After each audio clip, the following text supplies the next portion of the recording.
Okay, hi. We're going to do another video, unscripted, unthought about, just completely raw, just very firing from the hip and very spontaneous. And let's shoot for 22 minutes.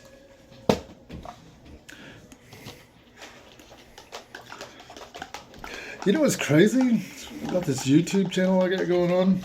It's like if I'm in the picture, it's not the public really don't like it. Basic public.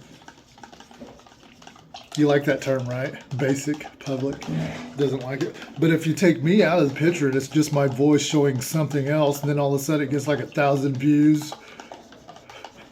Come on, people, really?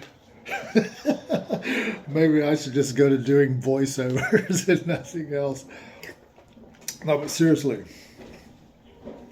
it's the writing. It's the writing to write the script. That.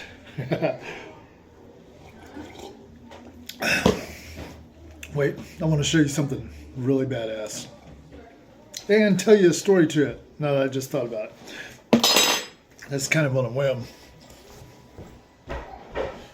Then again, almost everything I do is kind of on a whim, but yet I plan every single freaking day with all the goals and tasks for every freaking day and every night, and have been for over 6 years, every freaking day. I can tell you damn near everything I've done for every freaking day for almost 7 freaking years in a row. But yet somehow a lot of it's spontaneous. Hang on, I'll be right back.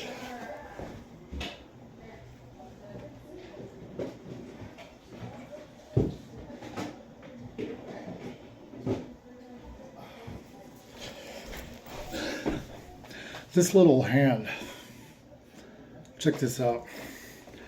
See how it's got like a little pointer on it? It's just a little variety store toy. Like a $3 item. Pretty cool. What is it? Probably 1 foot. Great shelf space. It's like, how many of these could you sell? I mean, you'd have to craft a story behind it to be able to sell a fucking shit ton of these. I mean, would you invest in, let's say, 200,000 of these and then set a goal to be able to sell them in 1 week flat and be sold out and charge whatever price you want to charge on it? And no, not within reason, not within what you think it's going to sell compared to other stuff on the market. You compare it to other stuff to see what everybody else is pricing and price it the same way. No, I'm talking about this little pointer.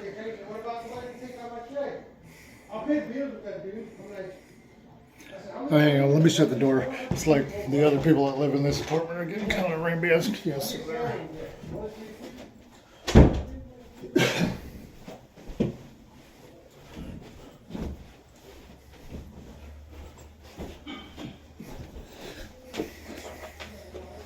All right, watch this.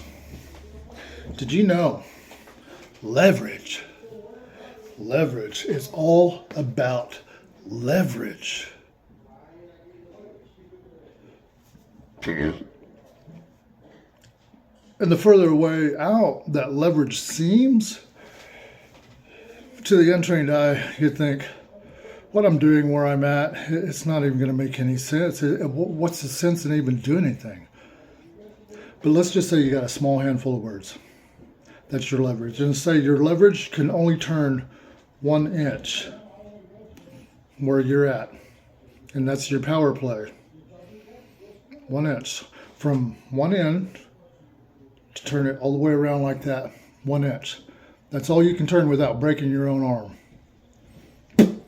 Now, having said that, you put the play to it. Depending on the length of that play and how far it is and what it points to, is going to cause some. It's going to cause some serious movement. It's going to cause some serious change. Check this out. I will translate this 1 inch into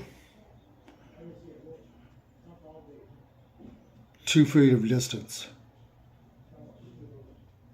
Just by the leverage in between the 1 inch that I'm turning and then the pointer at the end of it.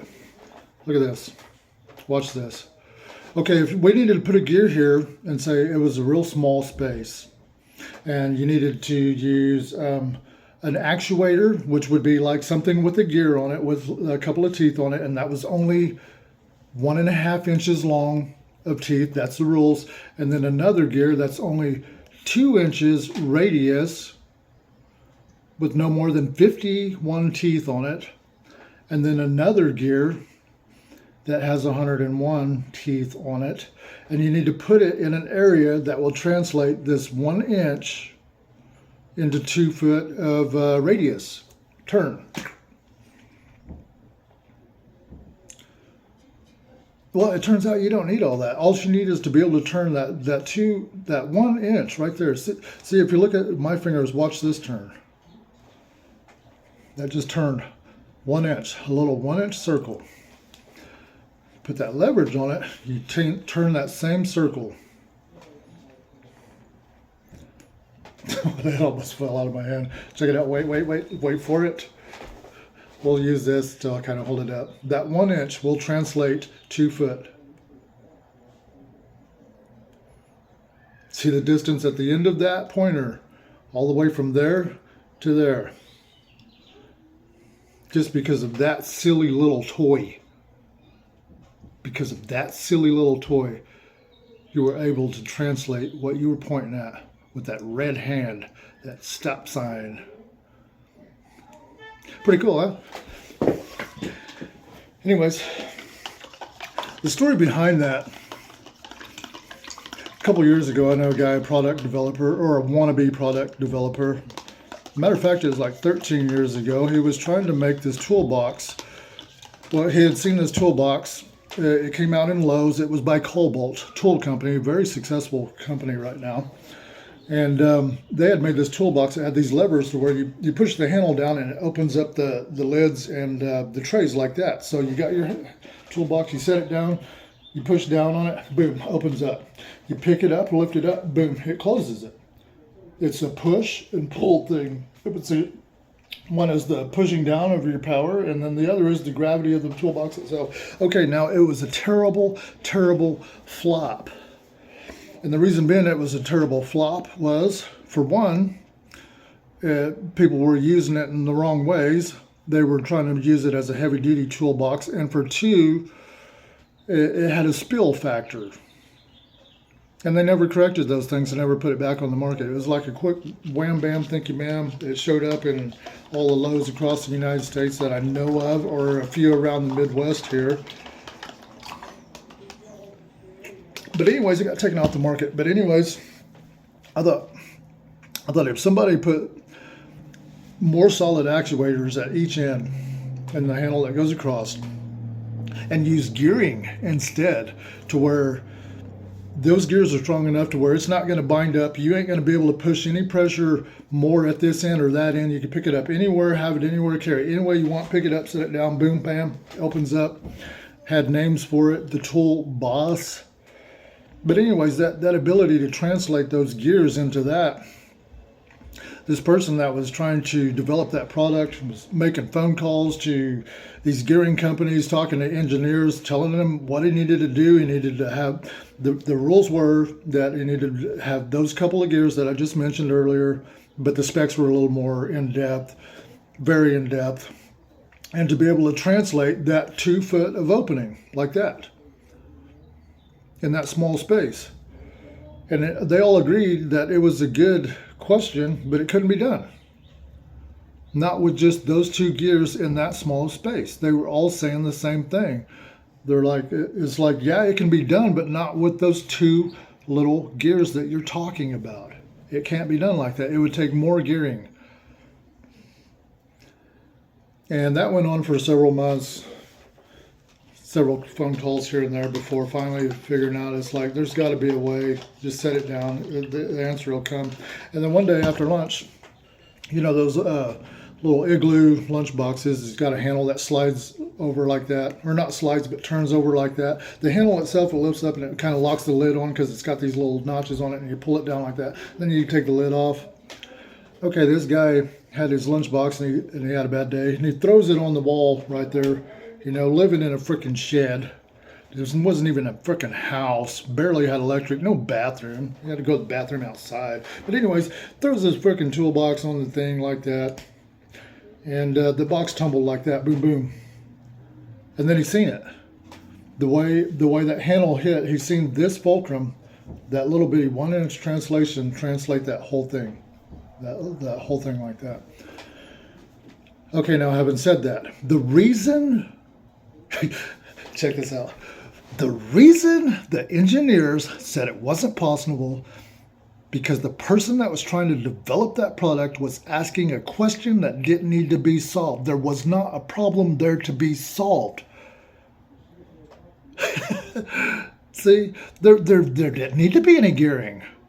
I know, pretty badass, right?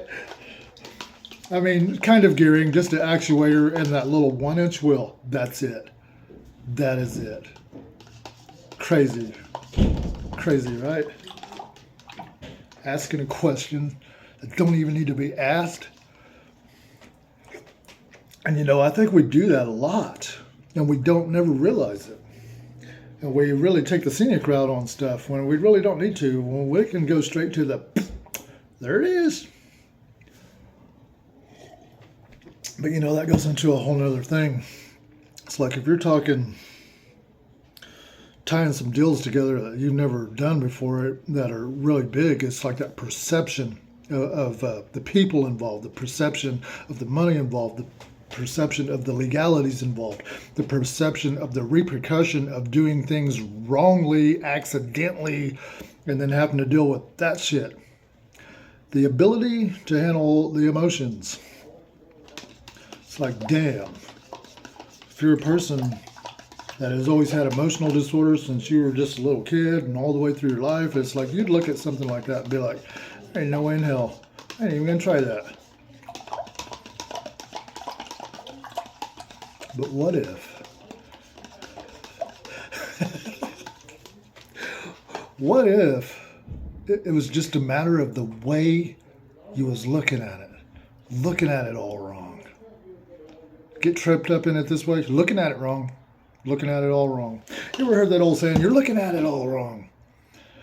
Then you detach and look at it in a different way or something, and we just kind of sweep it under the carpet. We don't realize how powerful that is. That phrase, you're looking at it all wrong.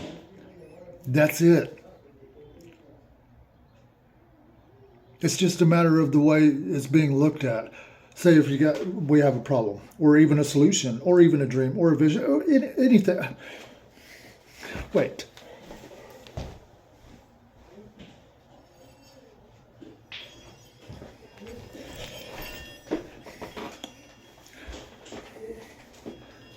The red ball and the blue ball. These are Qigong musical balls. They're for meditation. You can move them around in your hand. They're a meditation thing. You know, depending on who you talk to, they're going to tell you a number of different things that it does and why it does that, or what it does for you, depending on if it's in the left hand, whether you're standing up, you got it close to you, you got it out. You're going to get just anything and everything about it. Some people are going to tell you the correct way to do it is do them over the top of each other like that. Some of them are going to tell you to do it the other direction. Some of them tell you to spin it backwards, which would be someone else's forwards, that other direction. I say just do it, just whatever. But anyways, damn it, I had a really good thought that was going to flash out, and I made myself forget what it was. See if it'll come back. Oh yeah, perception. Perception. It's that perception in the way we're looking at it. if you look at the surface area of this, let's say this perception is a 1 inch perception circle that comes at it, and it would cover that much area on that. But that would leave the rest of that to be open for other perceptions to cover that whole thing. And it doesn't matter what the perception is, it's just that perception. And if that perception was more of like the size of a pin, this one perception would cover that much area on that subject. And it has that much open perception for all the other thing. And same with that. Perception. It's that leverage. Am I someone who's wildly successful at sales, marketing, merchandising? You know what? If you're measuring it according to the big plays I've made so far, no. But I'll tell you one thing, and this is going to get kind of personal. And I know you like personal stuff because everyone likes drama. For years, I'd had a system. And during that system, I was an alcoholic addict. And during those early years of my life, I was functional. And what I would do was I would target one customer. One. I only had one. I had my methods of supply or manufacture, and I would have one customer. That's it. I might have a backup for a little extra, and they were pretty flaky, but I'd have the one customer, just one. And that was it. One. But anyways, I got to thinking about that, the other day. And I think about some of the successful people I know. They got one customer. One. That's it. And then they branch off into doing however they do their stuff. And they're obviously successful at it because they come back like clockwork with cash in hand. That's the way I used to live my life, so quit looking at me weird. No, I'm not selling untaxed cocaine or untaxed methamphetamine or untaxed pot or tobacco or guns or anything else, so quit looking at me weird. And that's kind of why I'm kind of broke right now. That's part of, when I kept that mindset, I didn't owe nobody nothing. I didn't have credit cards I had to pay. I didn't have vehicles I had to pay on. I didn't have the best of vehicles, but I always had a running pickup, and it was always paid for. And I always stuck to those rules. I didn't owe nobody shit. Now you look at my life, I've got stupid debt. I've paid off a new car just because I was trying to be flashy a few years back, and it got I lost it through a mechanic's lien because I didn't want to pay the high-ass prices the mechanics at the dealership was trying to pay me. So we got in a standoff. And of course, I wasn't all there. I was drinking every day like a fish. But anyways, to make a long story short, I paid that vehicle off out of despite to build my own character. I mentioned that to a few people that are like, did you really? It's like, yeah. I spent the last couple of years, 2023 and 2022, paying off a fucking car that I didn't even goddamn have. But I finished it. And that was for my own character. And I knew I needed that. And I knew I was going to become a man that I'd never been before by that one play. And though most of that I was not sober, and I was an emotional basket case, but I knew enough to be programming myself a certain way.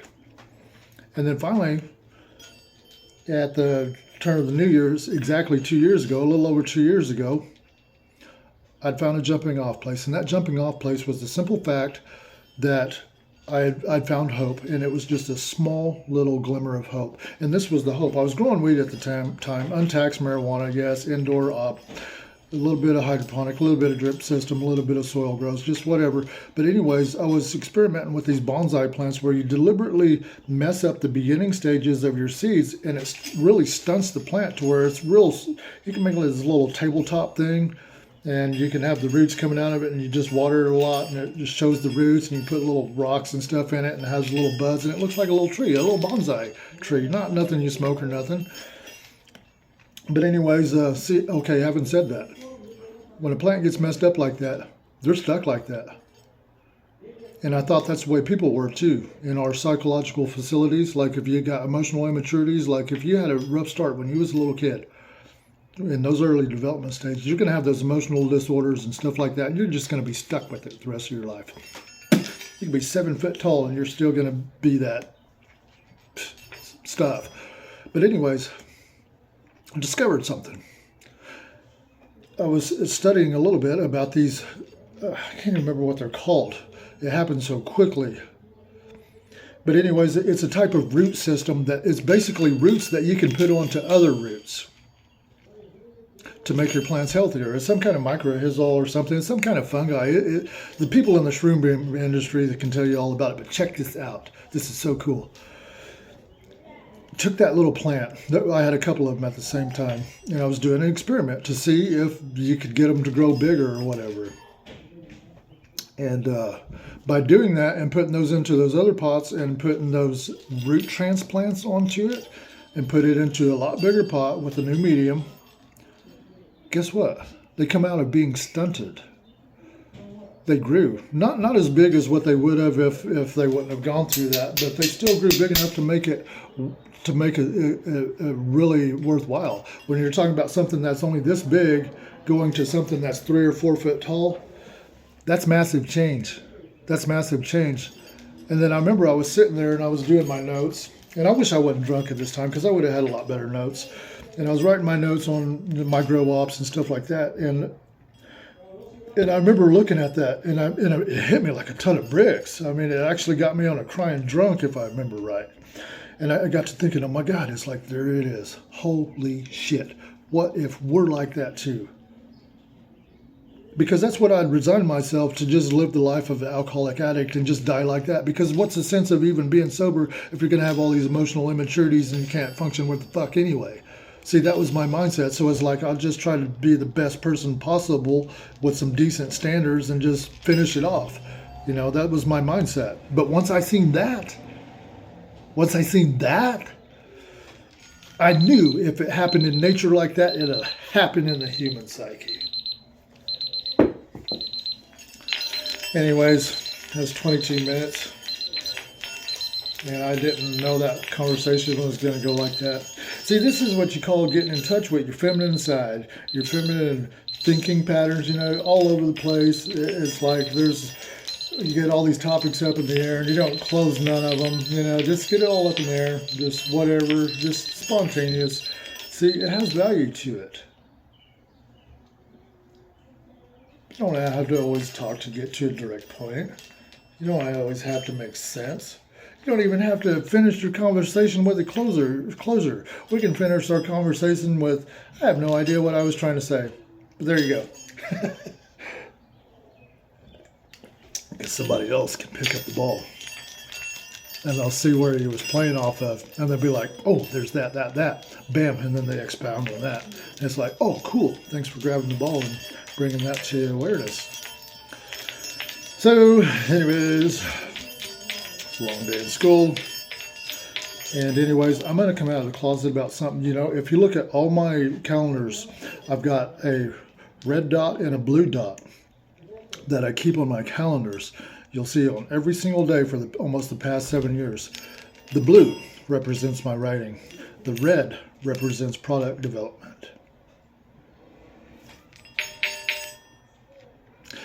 And no, I don't know all about the red pill, blue pill society and stuff like that. I know a little bit, but it's like, I'm not going into all that. All that was just a weird thing that just happened to happen. It's kind of weird. It's just so weird how the universe will lay things out. It's almost like is the manifestation in the quantum field real? Check this out. This is really weird. I mean, not that.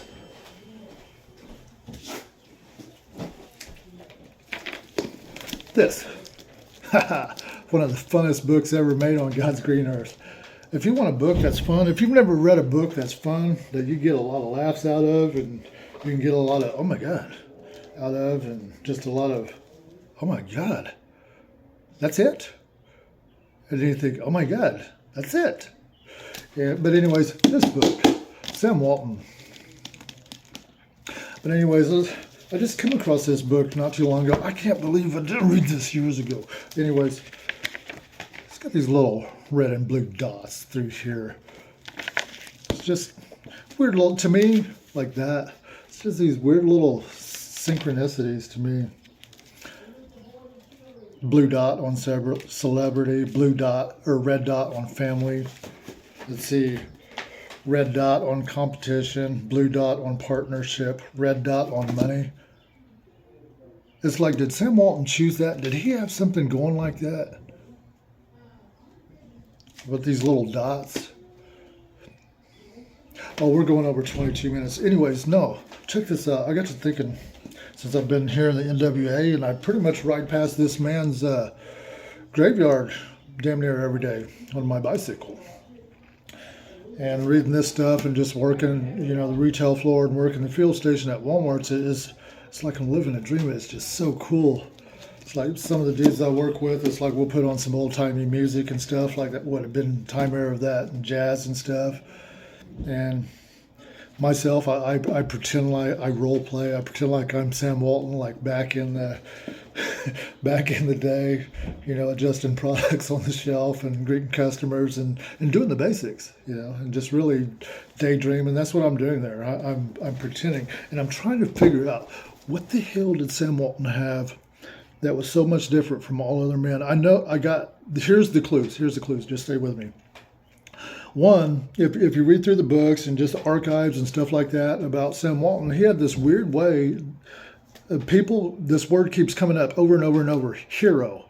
He had a weird way, or some kind of special way of making people feel like a hero. And the other thing that keeps coming up too is he was genuine. He had a genuine interest in people. It's like, how the hell do you have a genuine interest in people? How could a person develop that kind of muscle in their brain if you're genuinely not interested in what someone's doing? If it's not your thing and it's not cool to you, how are you going to be interested in it without being fake? Yeah, that would be cool to be able to replicate that and make a system to where you could show all the other people how to do it on your teams too, and have it be real, genuine. That would be a fucking trip, huh? And even better yet, to be able to set the stage, to set the theater. And I do believe Walmart's does do that. They got a lot of stage and a lot of theater set. They got methods and ways of filtering people out and filtering people in. I'm sure they do, just like everybody else. And the cool thing is, for the first time in my entire life, what these people value at Walmart's and the way they think of conducting business, of what's right and proper, and what's right and proper to all the way from the bottom guy to the top guy to the dealings and all that, we're on the same page. Because if you look at Walmart as an industry of itself, a merchandising industry, it's a hosting industry that stands alone. Sam Walton, in this book, he talks, there's a couple of nuggets he's got in this book. There's probably, I'm not finished with it yet. I need to dig into it a little more. There's a couple of power plays in here he glosses over. There's like 2 or 3 or 4 or 5 things in here, besides his 10 principles for building a business and stuff like that, of how he got to that. And I don't think the man actually realized what kind of power that was, because it's more than just replicate and stuff. But I think a lot of it is northwestern Arkansas. I think the spirit of the layout of the land was a big portion of it. We're right smack in the middle of the United States. You got your supply right in the middle of the United States. You can fan out in all directions. Bam, bam, bam. And cover all areas. And he uses that principle. The warehousing systems.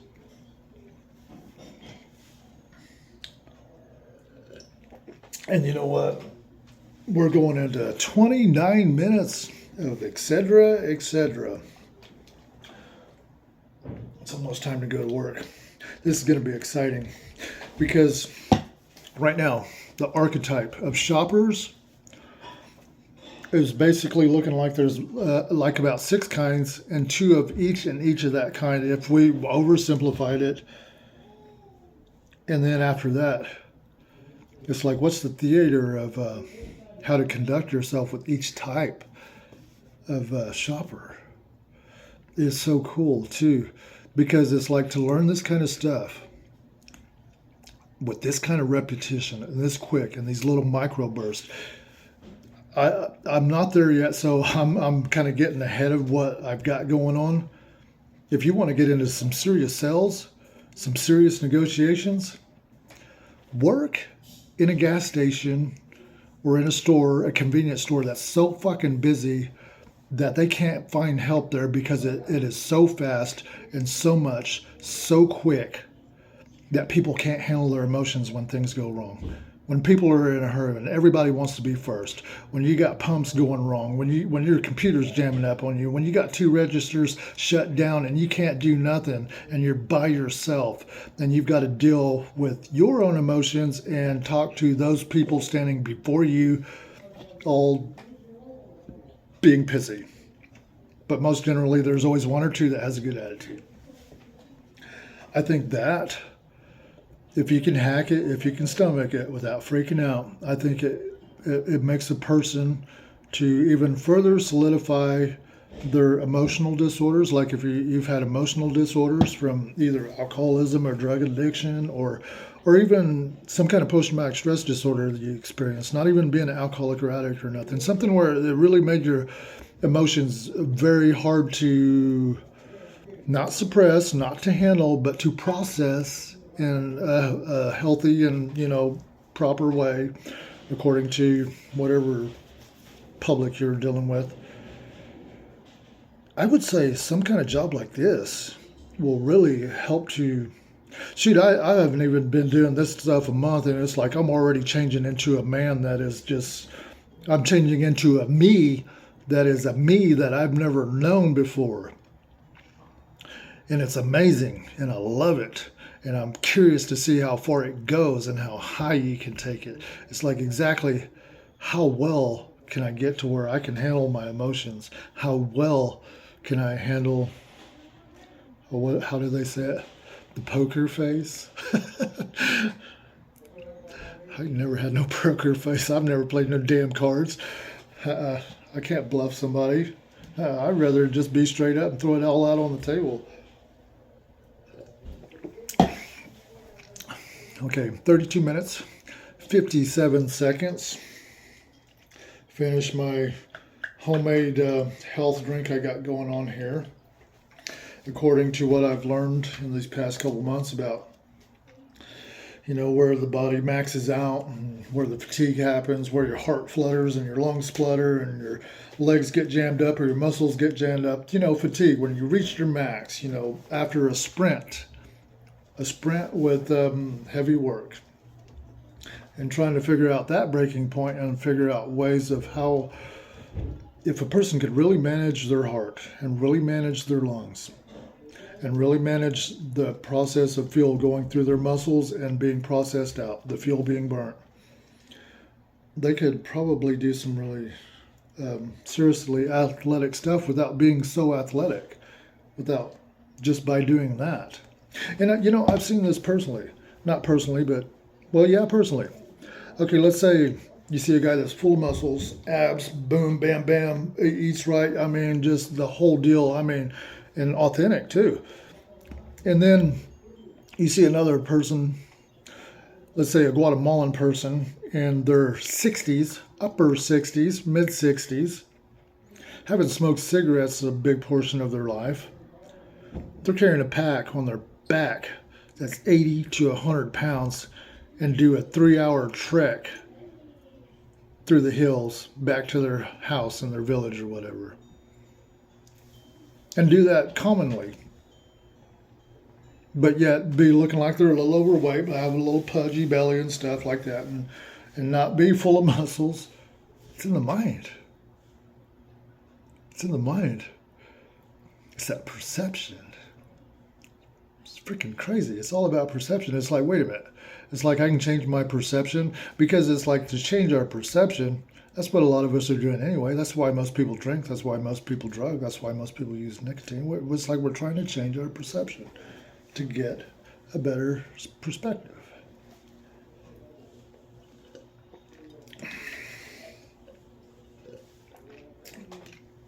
And you can see I'm ringing this for everything it's worth. I'm trying to make it have like a little closure to end this video on something cool, to where I can be like, like initialize it, sign it. There you go. Anyways, I'm going to close it like I always do. And in this first year, my goal is to do 365 videos of this. And this is about learning me. This isn't about trying to get likes or views or anything. This is about the hunt. But anyways, this is, damn it, what was I going to say? It was a real cool thought. I seen it just a second ago. See, that's the thing about thoughts.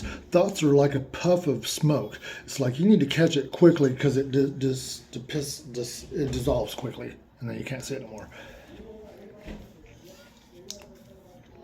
That's why it's so important to keep a pen and paper around in your pocket all the time. I don't care if you're in the goddamn shower. Have a pen and paper right next to you. I mean, immediately. You could be in the goddamn shower. If something comes, you need to capture it. That's the way I think. That's my perception. That's my perspective. Yeah, I was kind of hoping that thought would not disappear on me by the time I said that one thing that I was saying just a second ago, while it would come out followed behind that, but it didn't.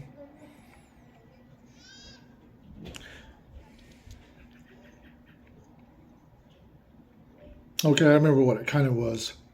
Okay, this one year, I'm going to take down all these videos. What you hear me talk about in these little things I say, and yeah, I know there's some very valuable nuggets in these little things I say. There's a couple of things, just like you do and everybody else. It's just, it's not monetized, and it's not treated as such, because there's such small things. It's like we're looking for the whole damn tree and harvest and everything. We don't look at the seed, but that's where it all comes from. But anyways,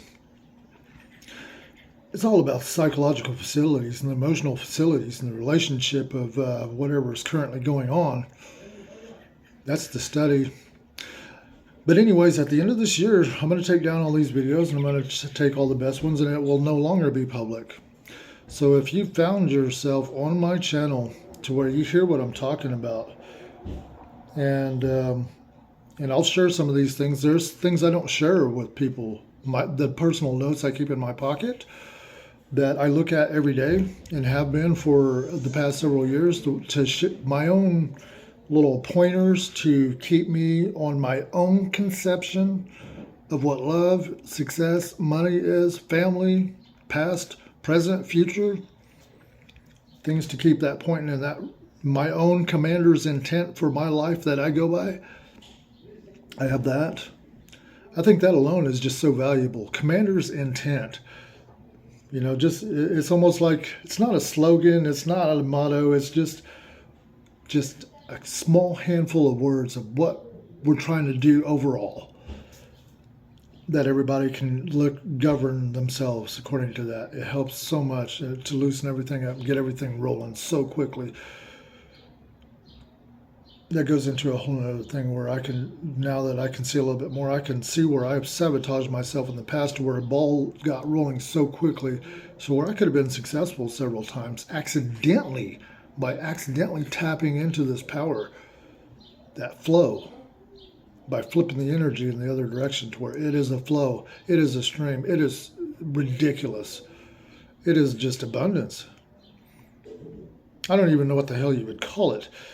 But it's like when you're in that state, it's like you'll have so many thoughts and so many ideas. You'll have 500-600 different little pieces of paper written around, and they're all great ideas. And it's like, what the can't even grab one and run with the ball on that and turn it into something.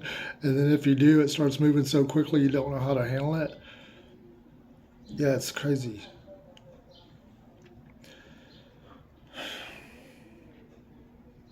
I'm still dicking around trying to find that thing. Okay, the way I'm going to close this video. Oh, bam! There it is. Ha! Caught you. This is what it is. The reason I say what I say when I say at the end of the videos, see you in the funny papers. See, those past few years before my dad died, he'd lived a life, a very shitty life of a failure, very rigid, very hateful. And the last, I would say, 15 years of his life, something like that, he tapped into something that was really good and really wholesome and really genuine and really, it was straight up, a way of living, a way of being, where he didn't have to step on anybody's toes and he didn't have to worry about anybody stepping on his toes, so to speak. But anyways, he had found that. And he had this thing he'd always say, see you in the funny papers. You know, he'd say that to the grandkids, me, whatever, anybody. You know, when he was seeing somebody leaving, you know, you don't say goodbye.